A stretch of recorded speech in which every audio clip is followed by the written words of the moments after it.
We are here. हां coffee हां माझ्याकडून. अच्छा, त्या ब्रेकफास्टची परतफेड म्हणून. तसं समज हवं तर. सो नाही, आवडलं असतं मला, पण नको, मला खूप कामं आहेत आणि महत्त्वाची आहेत. I know. कोण तो मुलगा? बबडू. बबडू. त्याची ती डायरी आणि ती love story. By the way, लिफ्टबद्दल. ते कोर्टाच्या फीमध्ये ॲडजस्ट करूया आपण. Don't worry. Okay fine. आणि हां, एक खूप महत्त्वाचं बोलायचं तुझ्याशी. खरं म्हणजे सुरुवातीला मी असं ठरवलं होतं की त्या डिवोर्स पेपरवरती इतक्या लवकर सही नाही करायची. खूप वेळ लावायचा सही करायला. खूप त्रास द्यायचा तुला खूप टॉर्चर करायचं. पण केली मी सही. तुझी सही आहेच, माझी पण आहे.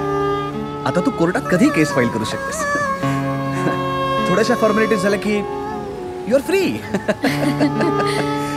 मग नेक्स्ट वीक मी येईन मुंबईत घरी आणि माझं जे काही थोडंसं सामान आहे ते घेईन आणि यानंतर तुला एका छताखाली माझ्याबरोबर नाही राहावं लागणार. यापुढे तुला माझ्याकडनं कुठलाही त्रास नाही. Thanks. You are completely free. So तुझ्या उज्ज्वल भविष्यासाठी ऑल द बेस्ट.